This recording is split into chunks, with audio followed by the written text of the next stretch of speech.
A paz do Senhor. Eu gostaria de ler uma palavra que se encontra em Mateus, no capítulo 7, no versículo 21, que diz: Nem todo que me diz Senhor, Senhor entrará no reino dos céus, mas aquele que faz a vontade do meu Pai que está nos céus. Muitos me dirão naquele dia: Senhor, Senhor, não profetizamos nós em teu nome? Em teu nome não expulsamos demônios? Em teu nome não fizemos muitas maravilhas? Então lhe direi abertamente: Nunca vos conheci. Apartai-vos de mim, vós que praticais a iniquidade. A iniquidade. Certo? Essa palavra ela faz alusão a um grande contexto. Qual é o contexto de toda essa palavra? É o Sermão do Monte. Jesus estava pregando para as multidão, e Jesus começa no Sermão do Monte.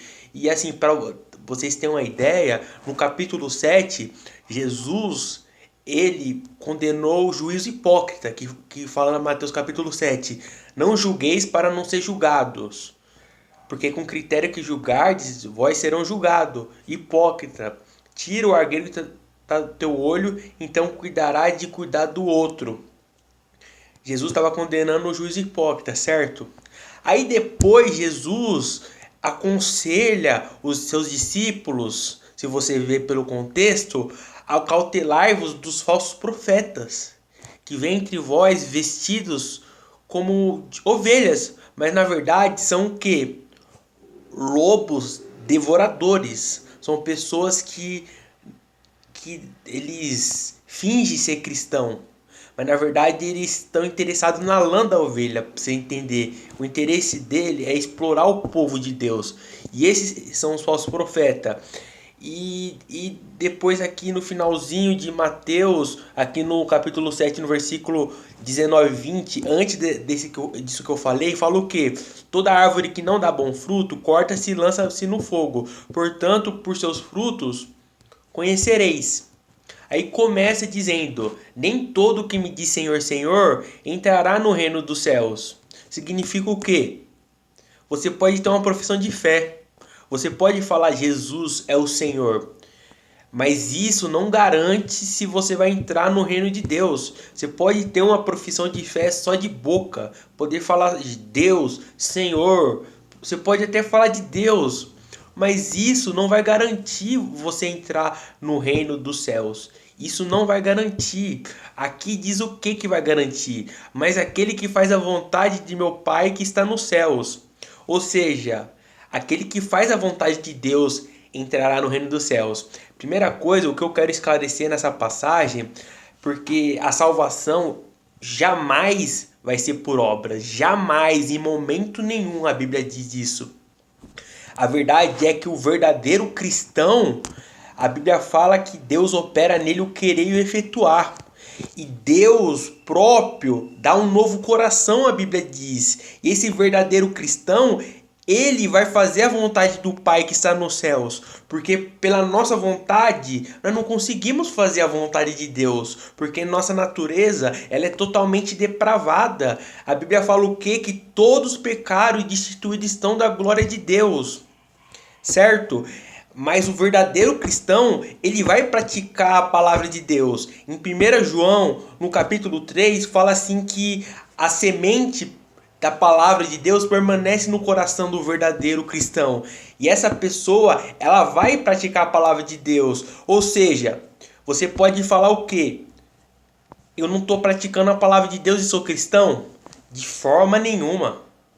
Apesar que, vamos considerar uma coisa é uma pessoa que vive constantemente no pecado, certo? E não se arrepende. Outra coisa é o cristão que ele erra. Mas a evidência do verdadeiro cristão é o quê? É reconhecer o pecado. É reconhecer que errou.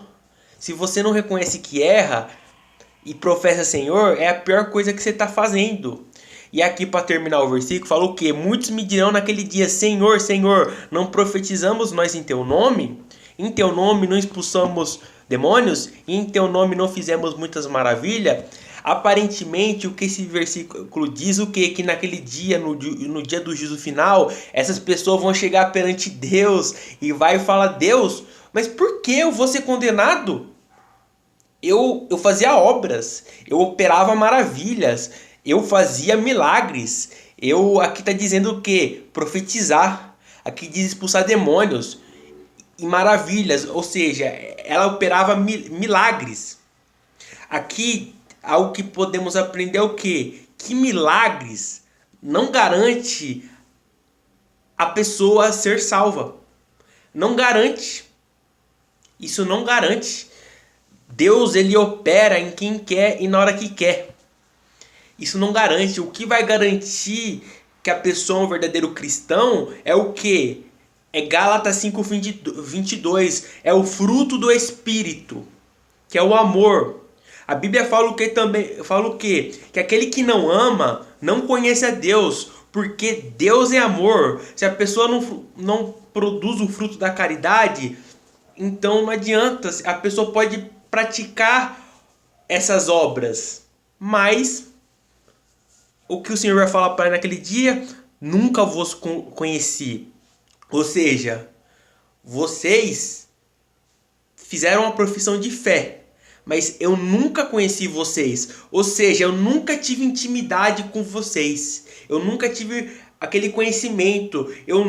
Vocês nunca teve o meu Espírito Santo, porque na Bíblia, uma pessoa que Deus conhece, conhecimento significa o quê? Que Deus sabe que é dele. Significa uma pessoa que tem o Espírito Santo. Você nunca comungou comigo. Você nunca foi meu. Apartai-vos de mim, vós que praticais a iniquidade. Ou seja, essas pessoas, elas eram iníquas. São pessoas que faziam mal. Ou seja, isso diz o quê? Que as pessoas se professavam a fé no Senhor, mas eram iníquas. Eram pessoas que detestavam a Deus, mas professavam. A Bíblia fala o quê? Lá em Isaías capítulo 29, que Jesus cita uma profecia que se cumpriu: esse povo me honra com os lábios, mas seu coração está longe de mim, ensinando doutrinas que são preceitos de homens. Ou seja, essas pessoas eram religiosas. Essa palavra, o que serve para nós? Para nós examinarmos a nós mesmos, como diz em 2 Coríntios. No 2 Coríntios, examinar a nós mesmos se estamos na fé, provarmos a nós mesmos para ver e que possamos cada dia mais vigiar. E para terminar, eu sei que eu não tenho o costume de fazer um vídeo tão longo, né? Hebreus capítulo 2, no versículo 3, que fala: como escaparemos nós se não atentarmos para uma tão grande salvação? Porque Apocalipse capítulo 20, versículo 15. Aquele que não foi achado escrito no livro da vida foi lançado no lago de fogo. Que Deus pode abençoar os irmãos. Amém? Deus os abençoe.